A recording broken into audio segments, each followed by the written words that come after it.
What's going on, everybody? It's Pac-Man Jones with Savannah Seaport News, and today I just want to talk about another athlete, a more recent athlete that passed away in 2014. He goes by the name of Rashaad Spann, and about him as a basketball player, he attended Groves High School first during his freshman and sophomore years.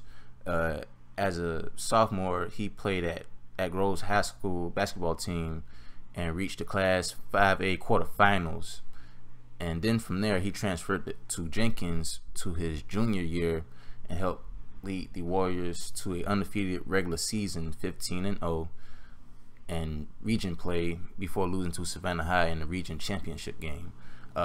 Also that year, Spann was selected the Region 3 5A Player of the Year as a junior and earned Savannah Morning News All Greater Savannah First Team honors. Now, about his stats, I do have his stats on file. They're only recorded his junior year because his senior year he was injured, so he couldn't play his senior year. But about his time with Jenkins, his jersey number was 14. He played the point guard and shooting guard. He was on the team, like I said, they was 15-0 in the region, but overall they was 18-5. Him as a player, his national rank was 2,763, but his state rank, his Georgia rank was 64, and that's pretty good. You know, if you're a top 100 player in Chatham County or Georgia, I mean, that's pretty good. But that year, he played 17 games, and that averaged out to 13 points per game, 4.2 rebounds per game, 3.8 assists per game, and 4 steals per game. And that totals out to 221 points, 78 field goals made out of 168 field goals attempted. So he shot 46% from the field goal. So I mean, that's pretty decent. And he graduated from Jenkins in 2012. I went to Jenkins as well, but I didn't went there when he was there because I graduated in 2010. Of course, he went there a little bit later. But more about him. Jenkins coach Bakari Bryant took over the Warriors program team. That's the Jenkins. The Jenkins mascot is the Warriors. He took over the team after Coach Gregory Oliver passed, and he coached Spann his last year. I mean, even though Spann didn't play because of injury. But what Bakari Bryant said, he said Rashad was a team player and he had great personality. He liked to joke around, but he got serious when it came to basketball. He was always out in front when it came out to drills and practice. He was a team leader. He also said Spann was always involved even after graduating. He would always attend like some games and talk to the team in the locker room. He also said the kid was awesome on the court and he was a great kid off the court.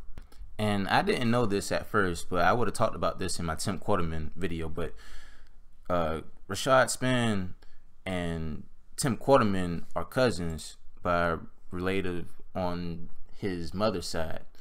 And what Tim Quarterman was saying was, since childhood, we did everything together from summer camps to middle school. We went to the same middle school, then I ended up transferring, Quarterman said. We were supposed to go to the same high school, but they didn't let him come to my school. We always tried to play on the same team, but we ended up playing against each other a lot. We were so competitive against each other. I'm showing you a picture of them two together, even though Spann was a year older than Quarterman. Quarterman also said, we talked some trash, and one time my junior year we played in the Civic Center back home. That's a big event. The Civic Center is like the biggest gym in Savannah. We played them and we beat them, but before the game I got up and I was trash talking to him. He looked me and said, if you want to fight, my mom going out of town, we can meet up at my house at the game. As serious as it was funny though now. Even after the games we play, you catch us eating out somewhere or together somewhere. Spann, he had, like I said, he had knee injury his senior year, which which he couldn't play. But besides that, he went to Clinton Junior College in Rock Hill, South Carolina in August 2012. So really, he was in college doing this thing. Now, about his death, I'm going to read an article from out of Savannah Now, or Savannah Morning News. Rashaad Spann was found shot to death on Valentine's Day at about 2:14 a.m. on the east side on Hawaii Avenue. That's on the east side. Spann, he was taken to Memorial University Medical Center, where he was pronounced dead. He was 20 years old when he passed away. Now, and due to that, the police arrested 20-year-old Rashad Kennedy, aka Rashad, on the 1300 block of East 60th Street and charged him with murder in Spann's death. And he was also charged with aggravated assault. And in August 2015, on Wednesday, I believe that was the 26th, he pleaded guilty to a reduced murder charge and was sentenced to 15 years in prison for the February 2014 slaying of Rashaad Spann. He entered a open-ended guilty plea to reduced charge of voluntary manslaughter with no agreement on sentence, and I'm gonna explain why he got a little bit lesser sentence than he probably would have got maybe 30-40 years. I'm explaining why in a little sec. Assistant District Attorney Jerry Rothschild said prosecutors were hampered from proceeding to trial because of the refusal of former Savannah Chatham Police Detective. His name is Kevin Grogan. Now, they said that he refused to testify for the case. Now, I'm explaining in a little sec, but Chatham County Superior Court Judge Timothy R. Ramsey sentenced Kennedy to 20 years to serve 15 and the other on probation.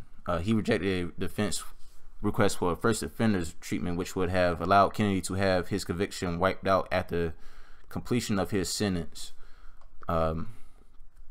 They also believe that Kennedy caused Spann death by shooting him in the head, malice murder. The same panel said Kennedy caused the death during the commission of another felony of aggravated assault by shooting Spann in the head, a felony murder. Rothschild said detective in the case Kevin Grogan has refused to testify, which deprived prosecutors of Kennedy's confession and left them with only a witness who has on several occasions changed or recanted her testimony. Now, about Kevin Grogan, he was actually charged with DUI for wrecking his government vehicle in July of 2015, and when he wrecked his city-issued car, he was arrested for it. But after that, he tried to tamper evidence, and he was making false statements and also driving under the influence. In Georgia, that's a felony in most cases. In most cases, that's a felony off the jump. So Georgia don't play around with DUIs. But really, because of that, they say that he was tampering with evidence, and they said they had some proof that he was kind of tampering with evidence because of all of his shenanigans and what he was going through with his own DUI case. They didn't want him to testify in at least 6 other cases, including this case that I'm talking about. Now, he was scheduled to testify in the Roderick Jackson case that he was on trial for armed robbery and shooting an elderly woman in the back. But the DA's office even offered him a witness immunity to testify, just to testify. He wouldn't. When that happens, when they give you the immunity, whatever you say, it can't be used against you. That they can't judge you in court for it. But he still wouldn't want to do it because his lawyer was basically saying, y'all trying to paint him as a liar, but at the same time, y'all want him to testify. So basically, his lawyer was saying, which way do you want it? You want it one way or the other? Now, because of all this, he resigned from Savannah Chatham Metro Police Department. So he's no longer working with the police department. But really, they didn't want him on the stand because his credibility was a real issue.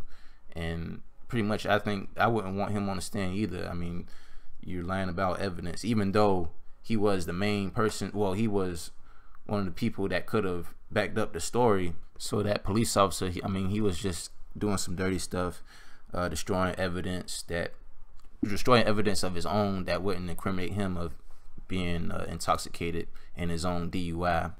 Now, when they actually led Spann arrest on February 22nd, a lot of people was hurt behind that. And what you see a lot on the internet locally in Savannah, you'll see the title "Do It for Spann," and I seen that initially when I seen Tim Quarterman's Twitter. Even though on Facebook you see that Spann last name, "Do It for Spann," quotation marks, because it hurt a lot of people. I don't know him personally. I never met him before, but I know people that knew him, and a lot of people speak highly of him, even the coaches.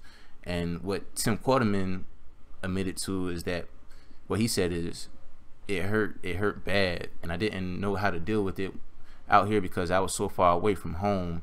Quarterman admitted, and he also said at that time that was the reason that I missed the Kentucky game in Lexington last year. I went to his funeral. It was crazy, and I was hurting bad. My mama just told me to stay focused because my grades had dropped and a lot of stuff was happening. I was going through a lot. It took a toll on Quarterman's gameplay. Of course, he didn't have a good year at LSU. He also admitted that as well. And it really hurt a lot of people after his death. And not only did he die, but his death wasn't in vain because they actually have a ceremony for him, and that award is called the annual Rashaad Spann Memorial Award. It's been going on ever since he died, and I believe the first person who ever won it was Malik Ben-Levy. He's a Georgia State signee now, and the second winner was a Jenkins Jr. by the name of Dimitri Chambers. He won the 2015 award. And not only that, but Jenkins High School brought the state title back home. The Georgia High School Championship, they won that, and they dedicated that championship game that they won to Spann. And like I said, Spann was influential to a lot of people. Like I said, you see that name in Tim Quarterman's Twitter name. You see it all over Facebook. You see the last name Spann. Spann was for what I was hearing, Spann was a good guy. I'm not even gonna speculate what kind of guy he was on that other level. I did that enough on my other videos. So like I said, I didn't know him personally, but the people that I know of him that knew him, they said nothing but the good stuff. So I can only assume that he was a really good dude that just unfortunately got caught up in gun violence. But yeah, guys, that's all I have for right now. I hope you guys definitely enjoyed it. But it's Pac-Man Jones with Savannah Seaport News, and I'm out.